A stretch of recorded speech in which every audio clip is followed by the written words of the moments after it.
Everyone, welcome back to my channel. আজকে চলে এসেছি নতুন একটা ভিডিও নিয়ে। তো আজকের ভিডিও খুবই ইন্টারেস্টিং হতে চলেছে, অবশ্যই করে কিন্তু ভিডিওটা শেষ পর্যন্ত দেখবেন। তো আজকে আমি আপনাদেরকে এই নর্মাল মেশিনে কিভাবে বোতাম আর বোতাম ঘর সেলাই করতে হয় সেটা খুবই সহজের, খুবই তাড়াতাড়ি দেখিয়ে দেবো, যাতে আপনারা এটা খুবই সহজে করতে পারেন। কেননা আপনারা যদি বোতাম আর বোতাম ঘর হাতে সেলাই করতে যান তাহলে দেখবেন আপনাদের অনেকটা করে কিন্তু সময় নষ্ট হয়ে যায়। তো আমি আজকের একদম নর্মাল যে মেশিন আপনাদের বাড়িতে আছে সেই মেশিনে আমি এটাকে করে দেখিয়ে দেবো, খুবই তাড়াতাড়ি হয়ে যাবে। অবশ্যই করে কিন্তু ভিডিওটা শেষ পর্যন্ত দেখবেন। তো চলুন আজকে ভিডিও শুরু করা যাক। তো প্রথমে এখানে দেখে নিন যে এখানে আমার এটা নর্মাল মেশিন আছে। তো মেশিনটা একবার ভালো করে দেখে নিন। তো এখানে দেখতে পাচ্ছেন আমার কিন্তু একদম উষার যে নর্মাল যে মেশিন হয় সেই মেশিন আছে। আপনাদের কাছে যেই মেশিন থাকবে, পুরো নর্মাল যে মেশিন সেই মেশিনেই কিন্তু এটা হয়ে যাবে। তো এবারে আমি আপনাদেরকে বোতাম আর বোতাম ঘর সেলাই করে দেখাবো। তো এখানে প্রথমে আমি বোতামটা সেলাই করে দেখাবো, তারপরে দিন আমি বোতাম ঘর সেলাই করব। তো প্রথমে একটু মেশিনের সেটিংটা দেখে নিন। তো প্রথমে দেখুন এই যে আমাদের মেশিনের যে অংশটা আছে যেখানে আমরা সেলাইটা বাড়াই কমাই, এই অংশটা পুরো একদম ফুল করে রাখবেন। মানে হলো সবচেয়ে বড় যে সেলাইটা হবে সেই সেলাইটা করে রাখবেন। বুঝতে পেরেছেন, আমি একদম সবচেয়ে বড় যে সেলাইয়ের ঘরটা আছে সেটা আমি করে রেখেছি। এবার আমি বোতামটা সেলাই করে দেখাবো। তো এখানে আমি একটা কাপড় নিয়েছি। তো এবারে একটা কথা বলে দিই, যখনই আপনারা কোনো বোতাম সেলাই বা বোতাম ঘর সেলাই করবেন তখন চেষ্টা করবেন যেখানে আপনারা এই বোতামটা বসাচ্ছেন সেটা একটু শক্তবক্ত, একটু মোটা হয়। মানে একদমই কোনো পাতলা কাপড়ের ওপর এরকম বোতামটা বসাতে যাবেন না, তাহলে কিন্তু এই সেলাইটা কিন্তু খুবই বাজে দেখাবে। আপনারা সবাই জানেন যে ছেলেদের যে শার্টে বোতাম থাকে সেখানে কিন্তু একটা পেপার পেস্টিং থাকে। তো আপনারা চাইলে পেপার পেস্টিং দিয়ে নিতে পারেন, নতবা কি করবেন আপনারা একটু মোটা করে যেখানে এটা বসাবেন সেখানে একটু মোটা করে বর্ডার বা কোনো পট্টি যাই বসাবেন একটু মোটা করে বসাবেন। ক্লিয়ার হয়েছে? তো আমি এখানে একটুখানি মোটা করে নিচ্ছি যাতে এখানে আমার বসানোর সময় কোনো অসুবিধা না হয়। তো এবারে এটাকে এরকমভাবে রাখবো, রেখে এবারে আমি এখানে সেলাইটা করে দেখাবো। তো এখানে দেখুন আমি বোতামটা ভালো করে ধরে নিয়েছি। এবারে এই যে ফুটটা আছে এটাকে এর উপরে এরকমভাবে প্রেসার দিয়ে ফেলে দিলাম, ফেলে দিয়েছি। এবারে কি করতে হবে দেখুন এই যে বোতামের যে ছিদ্রগুলো আছে এটা কিন্তু আপনাদের একটু ভালো করে লক্ষ্য রাখতে হবে যে ছিদ্রের যেন ভিতরেই যেন এই যে সূঁচটা পড়ে, ছিদ্রের বাইরে যেন সূঁচটা না পড়ে, তাহলে কি হবে বোতামটা ভেঙে যাওয়ার সম্ভাবনা থাকবে।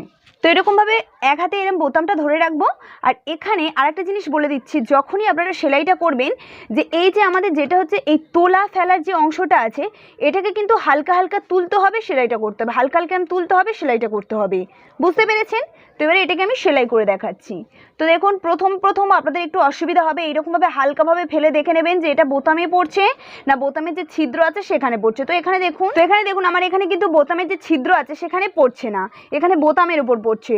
তো এটাকে এরকম হালকা করে তুলে এটাকে আমি একদম সরিয়ে দেবো এইরকমভাবে যাতে আমার বোতামের ছিদ্রে পড়ে। তো এখানে দেখুন এবারে একদম বোতামের ছিদ্রের ওপরে পড়েছে।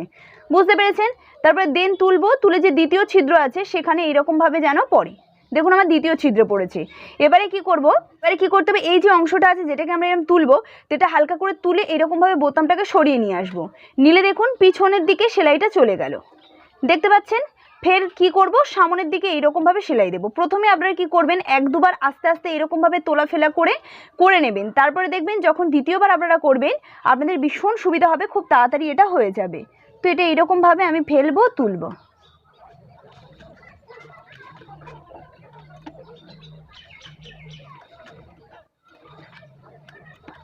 তো এরকমভাবে 3-4 বার এখানে করেছি। দেন আরেকটা যে ছিদ্র আছে সেই ছিদ্র দিয়ে আমরা এরকমভাবে টেনে নেব, সুতোটা নিয়ে সেলাই দেব।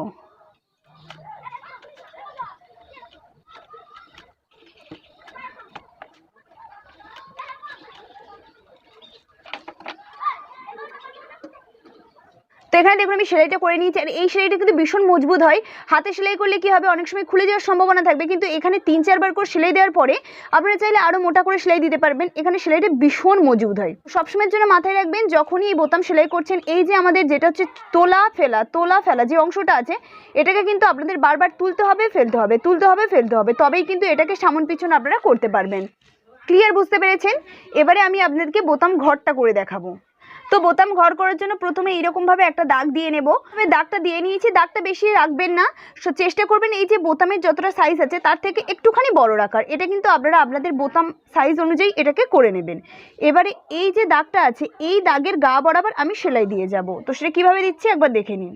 তো এবারে এই বোতাম ঘরটা সেলাই করার জন্য একবার সেটিংটা দেখে নিন, এই সেটিংটা কীভাবে করতে হবে। তো বোতাম সেলাই করার জন্য আমরা এটাকে একদম দেখুন 5-এ রেখেছিলাম, সবচেয়ে বড় সেলাই রেখেছিলাম। যখন বোতামের ঘর সেলাই হবে তখন এটাকে আমাদের একদম 0-তে রাখতে হবে। মানে একদম যে 1 পর্যন্ত আমার এখানে লাস্ট আছে তো এই 1-এ রাখতে হবে। বুঝতে পেরেছেন? আপনাদের যতটা লাস্ট হবে সেটাই আপনারা রেখে দেবেন। তো এবারে এটাকে এইরকম ভিতরের দিকে ঢুকিয়ে নেব, নিয়ে এখানেও কিন্তু আস্তে আস্তে সেলাইটা চালাতে হবে, খুবই আস্তে আস্তে চালাতে হবে। তো এরকমভাবে হাতটা ধরে একটুখানি জাস্ট কাপড়টাকে নাড়াবেন, নাড়ালে কি হবে, একটু জিগজ্যাগ যেমন সেলাই পড়ে ঠিক তেমন সেলাই পড়বে। আর আপনারা যদি না চান যে জিগজ্যাগ সেলাই না হোক, নর্মালি প্লেন সেলাই হোক, তাহলে যে চাপ সেলাই যেমনভাবে দেন ঠিক তেমনভাবে চাপ সেলাই দিয়ে দিয়েও এখানে পুরো এই যে রাউন্ডটাকে পুরোটা সেলাই করে নেব। বুঝতে পেরেছেন? তো আমি এখানে সেলাইটা করে দেখাচ্ছি, আপনারা একবার দেখে নিন।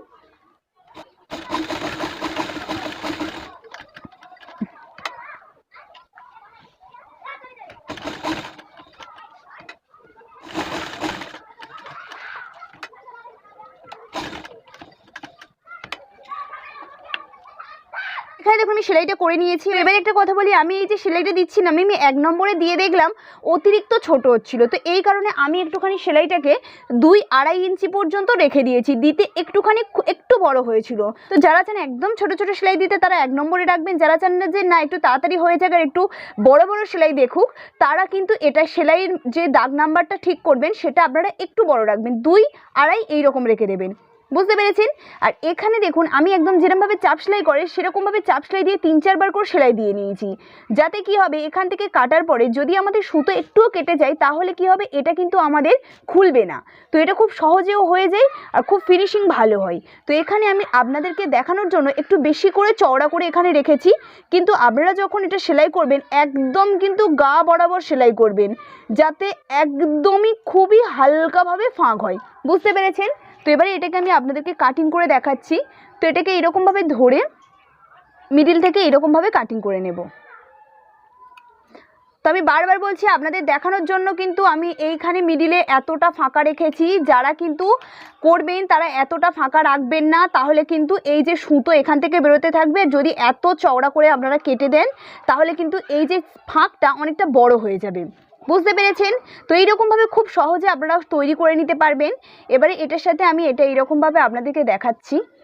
তো এখানে দেখুন আমি বোতামটা এর ভিতরে লাগিয়ে আপনাদেরকে দেখিয়ে দিলাম যে কত সুন্দরভাবে এই বোতাম আর বোতামের ঘরটা সেলাই হয়। বুঝতে পেরেছেন? তো আশা করব সমস্তটা আপনারা বুঝতে পেরেছেন। যদি আমার ভিডিও একটু ভালো লেগে থাকে তাহলে লাইক করতে একদমই ভুলবেন না, আমার চ্যানেলটাকে সাবস্ক্রাইব করে নেবেন। আর আপনারা আমাকে কমেন্ট করে জানাতে পারেন আপনারা কোন টপিকে ভিডিও দেখতে চান, আপনাদের টপিক নিয়ে আমি চলে আসবো। তো আজকের জন্য এই পর্যন্ত, টাটা।